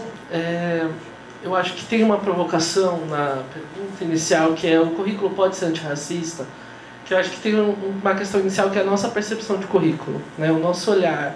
Talvez a matriz da ideia de currículo já seja uma proposta colonial, ou tem sido, ou vem sido, né? Até como a gente pensa currículo dentro de um programa de pós-graduação. Quais são o que precisa ser vivido, né? O que precisa ser compartilhado, mais do que aprendido, mas o que precisa ser vivenciado. E num espaço que já não tem acesso, né? Então de que vivências estamos falando, ou de que formas de viver, ou de que experiências estamos protagonizando ou selecionando para organizar aquilo que a gente elege, de onde se elege, como se escolhe, aquilo que vai ser colocado como o recurso de saber, né? Que sabedorias, que epistemologias e tudo mais. Eu acho que em todas as áreas, não só em relação à luta antirracista, mas uma série de outras opressões, e, enfim, elas meio que criam um antagonismo com a própria ideia de currículo. Eu acho que a ideia de currículo já é uma ideia que é excludente, que de alguma maneira se apresenta como uma coisa que elege uma parte, né, sobre uma vivência que não é de todos. Assim. Eu acho que a ideia que a gente ainda experimenta e vivencia de currículo dificulta o acesso, porque essas coisas também que vão sendo institucionalizadas e vão se tornando lei, vão se tornando algo que precisa ser escutado e praticado, vem de fora. Não foi produzido dentro desse universo que criou a ideia de currículo. Vem das lutas, dos movimentos, vem das cobranças, da pressão popular, vem de fora. Consegue, talvez, com muita dificuldade, entrar dentro da universidade ou dentro dos lugares que definem as diretrizes. Mas elas vão se tornando avisos, mas não vão se tornando vivências, né? Elas vão se tornando cartazes, elas vão, nós estamos aqui, mas essa autorização de entrada, aí a gente cai no pessimismo de falar, será que alguém de fato está mesmo abrindo as portas ou só estão permitindo que os cartazes sejam colados, né? De dizer, isso precisa existir, mas será que isso pode ser gritado aqui dentro, isso pode ser vivenciado como currículo? Né, ontem, na nossa abertura, nós tivemos ali uma representação decente dizendo, estou aqui no ato de desobediência. E eu fiquei olhando aquilo e falei, sim, formalmente sim, mas como isso está de fato sendo um ato de desobediência aqui? Né? Eu cheguei aqui, fui recebido por um espaço e a primeira fala que eu escutei foi, estou aqui no ato de desobediência e do lado tem um reitor. Eu falei, nossa, que interessante, isso está acontecendo?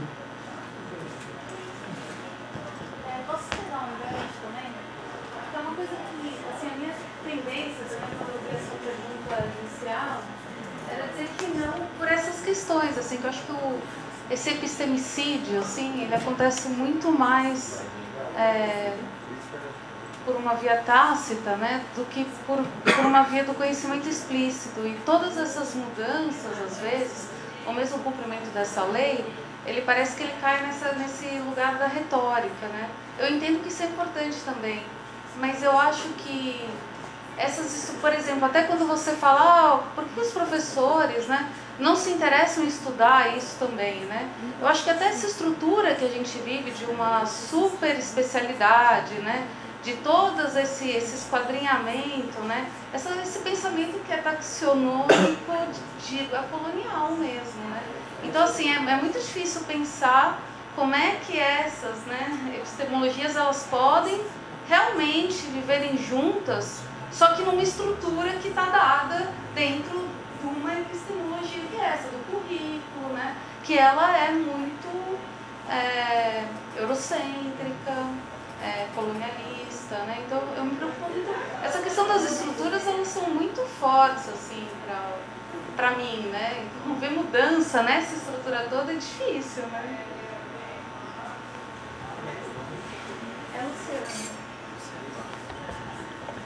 Então, aí a gente entra numa outra noção que eu não trouxe hoje. José Jorge de Carvalho, a própria Leda Maria Martins, que é um pensamento pluriepistêmico, né? Como eu disse, não é uma dualidade, não é uma dicotomia. Então agora, vou renegar Stanislavski. Não, eu amo Stanislavski. Mas como na minha sala de aula eu dando interpretação 2, Stanislavski, o semestre inteiro, eu posso abordar, por exemplo, o racismo. Entende? Nessa especialidade. Stanislavski fez Otelo. Tá aí o gancho, entendeu? Então, em todas as especialidades, se a gente parar para escutar outras falas, a gente pode construir um currículo pluriepistêmico. A gente vai falar da nossa... Eu sou especialista em preparação de elenco. Mas como eu discuto essas questões quando eu estou trabalhando com a turma de interpretação? Ou como essa... Nem discuto. Uma coisa linda ontem que a professora Carla trouxe. O que não se consegue conceituar. O que é intangível. Né? O que é metáfora. Né? O que é imagem. Por exemplo, eu lembro, quando eu dava aula na UFBA de direção, eu pegava uma disciplina do currículo de direção que era no terceiro semestre, que se chamava... não lembro bem, era A Cena Aberta, da Grécia ao Romantismo. Se vire. E aí eu disse assim, bem, eu vou dividir isso aqui em comédias e tragédias. Da Grécia ao Romantismo. Onde eu entro com essas questões? Onde eu faço dialogar isso com as culturas brasileiras sem uma visão utilitária, né? Sem uma visão de apropriação cultural, mas como eu faço essas pessoas, que na UFBA tem muito essa característica, o pessoal da licenciatura é da periferia e o pessoal da interpretação é assim, classe média, chega de carro. Como é que eu faço essas pessoas verem pessoas pretas movimentando o corpo, criando poéticas, criando metáforas nas culturas brasileiras? Então eu arranjo um gancho ali, um furo, e eu entro com essa pluralidade de perspectivas. Então, formas é preciso interesse. Eu acho que formas Por quê? Carla, eu vou primeiro e depois Carla. Enquanto o Henrique vai descendo, só uma coisa que eu acho muito importante nisso, que o Érico acabou de falar sobre a prática, né, o método, mas também eu acho que tem uma questão que é da estrutura. Eu até ponderei na minha fala. Eu acho que se a gente quer mudar um pouco a estrutura, a gente precisa começar a pensar as emendas e os objetivos e as bibliografias de todas as disciplinas, de todos os cursos. Se a gente obriga que isso esteja, aí assim, pode ser lá, né, a cena aberta do romantismo contemporâneo, mas lá vai estar assim, alguma coisa de raça no meio, ou alguma coisa né, sobre a questão de gênero, né? Então eu acho que a gente precisa começar a implicar essas coisas no currículo mesmo. Eu vou nessa linha do Jarbas, vou tentar organizar aqui um pouquinho o pensamento. Muito bacana de escutar, Érico. Me lembrou a conversa que a gente vai tendo às vezes com alguns amigos em diante. Mas eu também fiquei muito pensando em algumas instâncias a respeito, tanto que a Mara falou sobre algumas armadilhas, sei lá, epistêmicas, conceituais. Com alguns amigos a gente discute muito a necessidade de sufixação de disciplinas. Por exemplo, em vez de ser história do teatro, é história do teatro negro. E aí, poxa, será que com isso a gente não está dizendo que porque o teatro negro é um ramo, mas o teatro é como se a gente dissesse que o substantivo original teatro ele fosse completamente branco, e aí uma perna seria um teatro negro. Mas ao mesmo tempo, quando a gente não cria sufixos, as coisas podem se perder. Eu fico imaginando que o ideal seria justamente que as coisas estivessem presentes nas emendas das formas mais diversas. Só que aí acontece o que a Mara acaba comentando. O professor, a professora que está dando o componente curricular, acaba que fica muito nas mãos dessa pessoa. Eu acho muito bacana o que vários colegas vêm fazendo, e aí eu acredito que você conhece um deles, que é o Altemar. O Altemar de Monteiro, que está agora na Federal de Minas Gerais, ele está dando improvisação 2. É isso, improvisação 2. E na improvisação 2 ele passa por todos os temas que ele estuda na própria pesquisa, inclusive as questões do teatro negro, questões étnico-raciais também indígenas.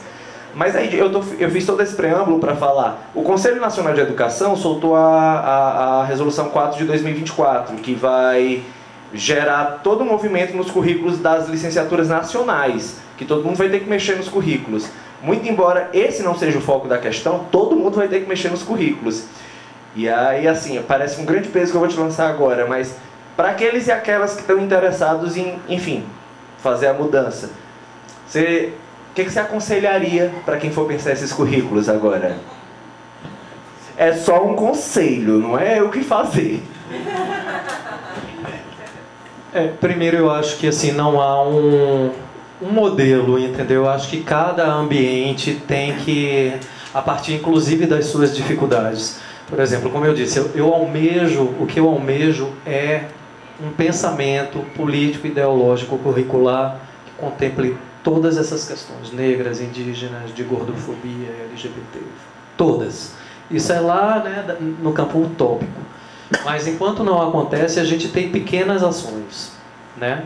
Então, quando você traz assim, teatro negro, é porque não é o I, não é ou, é I, entendeu? É teatro e também teatro negro. É preciso constar, teatro brasileiro do século XVII ao XIX. Quem fazia teatro nessa época eram pessoas negras. A gente não aprende isso. Eram pessoas ou escravizadas ou recém-libertas, porque estar em cena era coisa da plebe, da pessoa mais desqualificada socialmente. Eram pessoas pretas. Escultura, música, opereta, pessoas pretas. Por que a gente não aprende isso? Né? Isso é história do teatro. Não precisa nem pôr a perna lá com a cor. Entendeu? Mas a gente não aprende, então a gente é obrigado a dizer: isso é uma guerra de poder, de territorialidade. Dizer, não, tem que falar de teatro negro, entendeu? Tem que falar, porque a gente mata esse teatro. O teatro século XVII, século XVIII, início do XIX é todo preto. Eu aprendi sobre Nelson Rodrigues, aprendi tudo nos livros de Salvatore Magaldi e tal. Nunca me disseram que Santa Rosa era preto. Entende? Então essa é a questão. Por isso que a gente precisa reforçar teatro negro, tem que dar teatro negro. Mas eu acho que isso é uma fase. Quando a gente chegar nesse mundo, a gente não precisa, a gente precisa colocar lá, mas não como uma diferenciação. Como uma história, como toda a história do teatro brasileiro, entendeu? Então eu acho que é uma questão de mudança de paradigma mesmo.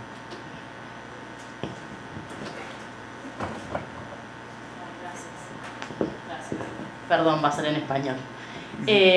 No, a mí lo que me impresiona mucho de tu planteo investigativo es el nivel de metarreflexión que tiene. O sea, me parece como verdaderamente muy impresionante, porque vos podés analizar un sistema en el que estás inserto, ¿no? Lo pienso desde el campo, digamos, de tu pertenencia institucional, pero también poder analizar qué sucede y cómo están pensando estas cuestiones en los papers que vos estudiás, ¿no?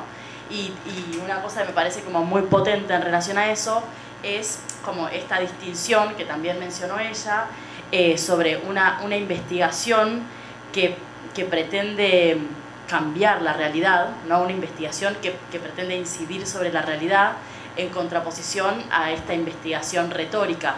Entonces, yo escuchando estas cuestiones, me imagino, o sea, soy capaz de imaginarme, en el caso de que se pudiera, cómo puede impactar, cómo estos cambios podrían hacerse en las currículas, ¿no? Cómo podrían hacerse en lo práctico. Pero por otro lado, desde el campo investigativo formal, que con esta lógica de papers, de las palabras clave, ¿no? Como digo, cómo hacer para trascender también, porque ahí habría que romper, no sé, como romper todo, ¿no? Como entrar a romper algo que es muy sistémico. Entonces como me quedo con esa pregunta y esa inquietud también para trasladarla en términos metodológicos, ¿no? Como a otros campos de investigación. Claro, ¿cómo hacemos para que lo que se está pensando no quede en pura retórica, ¿no? No quede para llenar papers y libros? Me parece bárbaro, me parece increíble, te felicito mucho.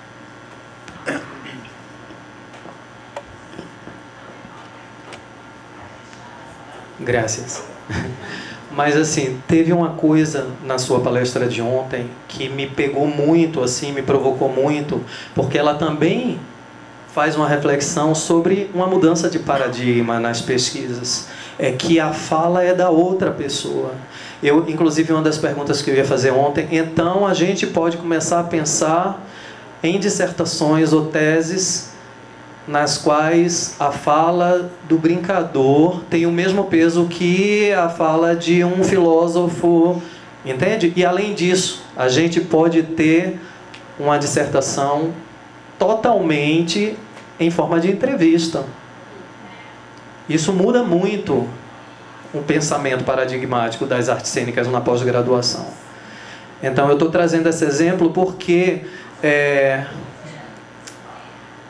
quantas vezes eu, como pesquisador, em vez de pensar em publicar um artigo com os meus conceitos, eu disse, vou fazer uma entrevista e vou publicá-la de um mestre que está à beira da morte.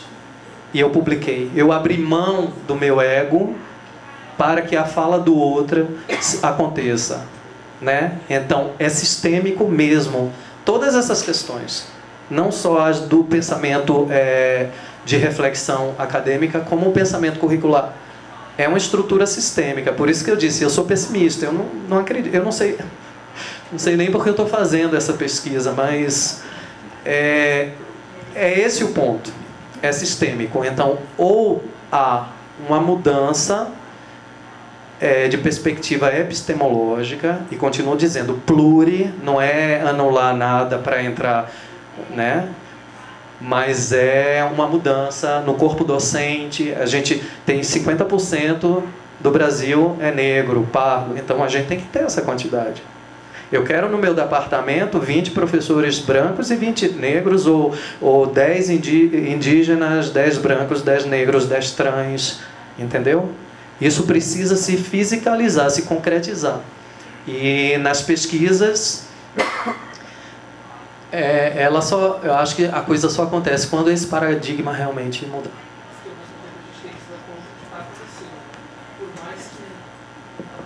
Por mais que sua pesquisa verificou que esses dados não aparecem, que essas questões não estão sendo priorizadas, nós estamos aqui fazendo essa conversa.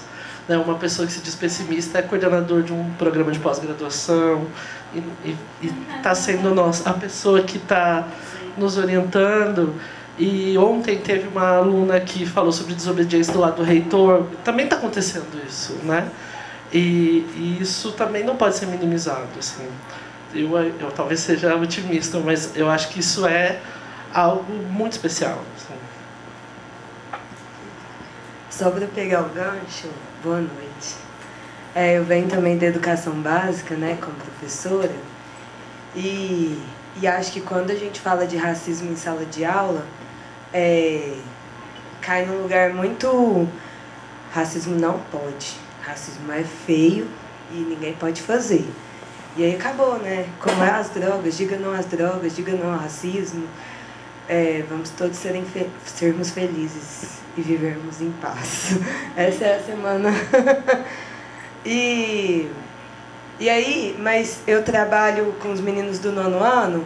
Antes eu trabalhava sobre sonhos no primeiro semestre e depois sobre indignação. Era ruim, porque a indignação a gente ia para um lugar muito down e acabava com os sonhos. Agora eu trabalho indignação e depois os sonhos. Mas o que eu tenho percebido é que para sonhar, esses meninos da educação básica, eles precisam saber, e aí acho que um lugar que eu acho importante do que você falou é das leis. Eles precisam saber que a gente está discutindo cotas. Eles precisam saber que tem gente pensando nisso. Porque eles não... Para a gente poder, inclusive, contar que eles podem sonhar, os lugares que eles podem sonhar. A gente precisa... quando você fala sobre como que a gente fura a barreira, a gente precisa contar que tem alguns caminhos que estão sendo traçados aí, que ainda são muito difíceis. Né? Os números são chocantes ainda. Mas tem caminhos, tem lugares, e eles precisam saber para eles poderem vir mais. Eles não sabem. E aí, o lugar da universidade no currículo aqui tem a licenciatura. A gente precisa ter professores que saibam das leis raciais para poderem falar dentro das escolas. Porque se são as pessoas que estão fazendo isso na semana, né? São as pessoas e são individuais. Se são as pessoas, a gente tem que multiplicar as pessoas que sabem falar sobre isso. Né? Acho que é nesse lugar. Assim. Olha aí as alternativas. Chegando, né? Mas só pontuando uma coisa que o Marcos falou, é que essa representatividade é muito importante. Eu venho tendo fases, né? Eu passei numa fase de ser o burro de carga preto de uma universidade, de um curso de teatro. Aí passei uma fase de negação, dizer nada disso presta, nada disso tem valor nenhum se não tiver no currículo, porque vocês estão servindo à branquitude, à colonialidade. E agora estou numa fase que é o seguinte: todas essas ações são importantes, todas, mas meu foco é na estrutura, entendeu? Então, quando você diz ontem, né, o Ander, aquilo é chocante para algumas pessoas, é chocante. Talvez tenha sido para o reitor, não sei, é chocante de um ponto de vista e é altamente importante, entendeu? Eu critiquei aqui quem fica fazendo projeto de extensão, tá? Eu estou em milhões de projetos de extensão. Estou fazendo um solo negro agora, dentro de um projeto de extensão solo negro. Solos negros, então estou fazendo. Mas eu quero olhar para a oficialidade. Porque é uma armadilha do sistema dizer assim: olha, seu lugar é lutar. Viva a sua vida na luta. Você vai morrer, vai ter alguém que lute. Mas nada vai mudar. Entendeu? Então, onde eu puder mudar, pequenininho eu vou querer. Onde eu puder. Também já abri mão. Disse, eu não acredito mesmo. Oi, Érico. Boa noite, eu sou Carlos. E eu acredito em duas linhas principais. Uma é essa, a estrutura. Inclusive aqui na UF é incrível, a gente tem o apoio do NEAB, por exemplo, que é um núcleo muito atuante aqui dentro, que acolhe todos os estudantes pretos e pardos, tudo que a gente passa. É muito bacana, mas acima de tudo eu acredito na verdade, que é muito importante ser dita.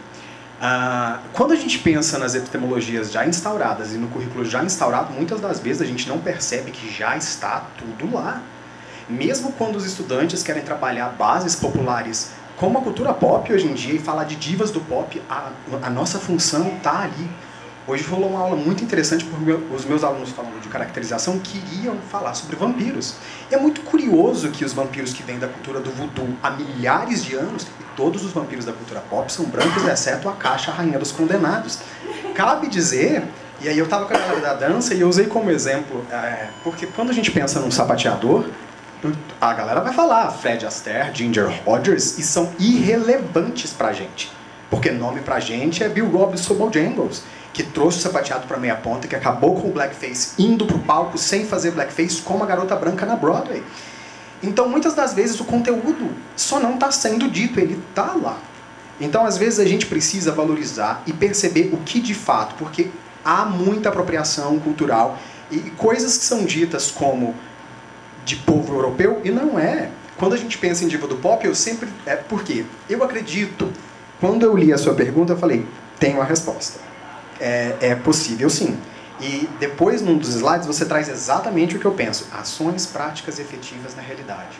Ampliar o repertório dos estudantes, dando a eles entendimento daquilo que está acontecendo, dessas pessoas. Às vezes, numa aula de corpo, usar Yemi Alade, Tiva Savage, que são divas do pop africanas, é uma referência importante, somando com as daqui.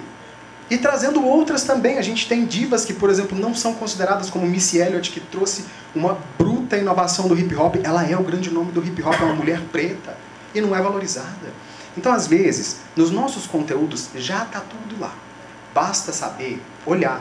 Só que muitas das vezes o nosso olhar foi direcionado para um olhar eurocentrado, branco, que tende a valorizar o clássico, a música clássica, por exemplo. Então eu tenho uma pequena... Assim, eu acredito que Essas mudanças efetivas podem acontecer por esses dois caminhos, estruturais, como pessoas como vocês, que estão reajustando as leis, observando se de fato as cotas estão sendo cumpridas, a galera das bancas de heteroidentificação, que são cruciais para que isso seja feito de forma honesta e que as pessoas que de fato devem ser contempladas sejam contempladas, mas também ampliando o repertório dessas pessoas, apresentando outro artista, já é uma micropolítica. Então, a minha pergunta é, você acredita que pequenas ações, micropolíticas efetivas, ações concretas, pode também ser um caminho de educação decolonial, antirracista?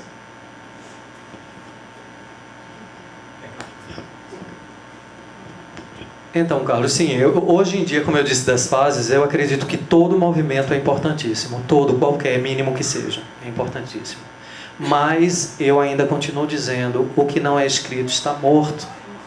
Então, eu opto por fazer todas essas coisas também, mas eu opto por lutar para que a coisa esteja na ementa, na bibliografia. Uma coisa tão louca que, assim, tem departamento que diz assim, olha, os estudantes que se interessarem vão fazer uma disciplina de questões étnico-raciais lá na Faculdade de Educação, porque tem uma disciplina lá. O que é essa narrativa? Eu não tenho nada a ver com isso. Isso não me interessa. Isso não é importante para meu aluno de licenciatura que vai para a escola pública, onde todos esses conflitos estão lá diariamente. Então, isso é uma anti-educação. Por isso que eu digo, eu concordo com Mara, nada garante, mas se eu vejo isso na ementa, isso pelo menos vai me fazer tomar uma posição evidente perante os estudantes. Eu não vou dar, ou eu vou dar. Entendeu? Isso já é um ponto fortíssimo. Então, eu acredito em todas essas ações. Todas, a mínima possível. Mas, se a gente não legalizar, por isso que eu trago resolução, a resolução tem força de lei, a resolução 01/2004. A própria lei, o parecer é um parecer gigantesco, gigantesco não, gente, 20 e poucas páginas, é um artigo. Mas assim, toca em todos esses pontos, toca inclusive, muitas vezes, no ponto de formação docente. O professor tem que se qualificar. Aí Jarbas me faz uma pergunta, por que não entra? Eu também pergunto, qual é a dificuldade? Chegou a obrigatoriedade de curricularização da extensão, mudou-se. Numa semana se mudou o currículo. Outras demandas, é um grande tabu. Ou não mudou, né? Não, mas assim, a coisa flui, entendeu? As discussões, isso, põe nessa disciplina. Todas as disciplinas têm 10% de extensão. Todas, ninguém questionou. Entendeu? Por quê? Porque o grande tabu da sociedade brasileira é o racismo. Sim, exatamente. É isso também, a acessibilidade, entendeu? Então, enfim, acho que dei a resposta. Eu vou encerrar aqui, mas eu queria colocar talvez mais duas coisinhas só. Mas para a gente poder encerrar, e eu já passo para o Érico, e o Érico faz a finalização da fala. A primeira é dizer que amanhã a gente vai ter mais 2 encontros com o Érico, então quem quiser está convidado a participar. Amanhã à tarde a gente vai ter uma conversa sobre pesquisa e questões raciais, vai ser lá no Bloco 5U, na sala Iluminação, então quem quiser chegar, vai ser às 14 horas. E à noite a gente tem um mini curso sobre epistemologias pluriepistêmicas, então para quem está interessado também nesse campo, né? E à tarde nós temos às 5 horas da tarde, temos uma conversa com grupos de pesquisa com a Carla, né, que é outra ação desse evento, né, de inauguração do nosso doutorado. A outra questão que eu queria colocar é que a questão da lei. Por quê?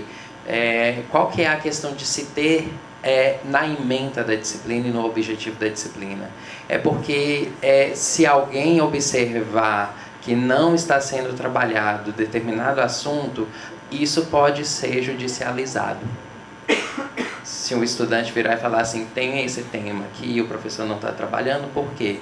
Isso vai para colegiado de curso, isso vai para conselho de graduação da universidade, ou conselho de pós-graduação, isso vai para conselho universitário, isso pode ir para a justiça. Né? Porque se está na emenda, se está no currículo, se está na estrutura do PPC, obrigatoriamente tem que ser tratado e tem que ser trabalhado. Então, por isso que eu bato o pé na necessidade que a gente precisa ter na emenda, nos objetivos e nas referências bibliográficas, porque aí não tem para onde correr. Né? E aí é isso, vamos ter que estudar. Né? A gente, porque senão, aí uma coisa que eu falo muito, eu estou no curso de dança aqui, né? Eu falo assim, o que me garante que esse curso de dança não poderia ser ofertado na Nova Zelândia? Porque o currículo dele, a princípio, não difere de nada de um curso que poderia ser na Finlândia, na Nova Zelândia, na Groenlândia, ou em outras lândias por aí, né? Então, por que em Uberlândia? Então, o que faz com que esse curso tenha que ser aqui? E aí é onde eu acho que a gente precisa pensar pluriepistemicamente, né? Que é exatamente o que nos faz estar nesse território. Entender talvez o currículo também como esse lugar da demarcação de um território, mas aí é uma coisa que eu tenho falado muito, e aí eu vou passar para você como pergunta, que eu tenho entendido muito que você fala do lugar da palavra, eu tenho falado muito do lugar do discurso. Né? Porque o que efetivamente nos diz o currículo dos cursos que nós estamos produzindo? O que diz o currículo do PPP da Escola de Educação Básica onde eu atuo? O que diz o currículo do PPC do curso de graduação em que eu atuo? Ou o PPC do curso de pós-graduação onde eu atuo? Né? E como que a gente pode efetivamente trabalhar para fazer as mudanças necessárias, entendendo as limitações, todas elas, para que a gente possa efetivamente alcançar alguma mudança efetiva na estrutura, que é isso que o Érico está falando muito para a gente. Passo para você se você quiser comentar e para você finalizar, e já te agradecendo muito mais uma vez, Érico. Obrigado. É isso, eu acho que cada lugar vai ter que se debruçar e criar suas estratégias, né? Com parceria, com coletividade, com empatia, eu acho que isso é muito importante, né? E com tranquilidade, que às vezes é difícil, né? Mas com tranquilidade nos tratos, e eu acho que a gente pode caminhar junto de uma forma muito positiva. Mas não há fórmula, né? Não há fórmula. Aí é um outro grande problema dessa questão, é que a gente não pode apresentar um modelo em função de um modelo que existe. Senão a gente está só replicando, mudando modelos, né? Então, só para finalizar, dizer que em que pé está, com essa pesquisa eu ganhei um edital do CNPq para propor políticas públicas antirracistas nas artes cênicas no Brasil. Então, por isso esse fórum com professores do Brasil inteiro. A gente vai apresentar no final desse projeto um documento que vai para todos os departamentos de artes cênicas do Brasil, para o MEC, para o MIR, para a CAPES, para o CNPq, propondo reflexões e encaminhamentos muito gerais, assim, porque a gente não pode dizer faça isso, né? Como alguns eu pontuei aqui, né? Dizer, professor, rola um artigo, professor, coloca lá, né, no relatório, rola um artigo, professor, entendeu? Várias possibilidades, mas priorizando sair da ilegalidade, assim, porque eu me sinto ilegal, assim, fazendo isso, né? Ah, não, eu vou empurrar aqui, ó, tô na ilegalidade, né? No fim das contas não vai servir para nada. Então, é isso. Então, por isso que eu falo, né, da palavra e essa história do discurso, né? Qual é a ideologia que está por trás do que eu estou fazendo, do que está escrito, dos documentos? Essa é a pesquisa, né, do fórum. Qual é a ideologia que está por trás?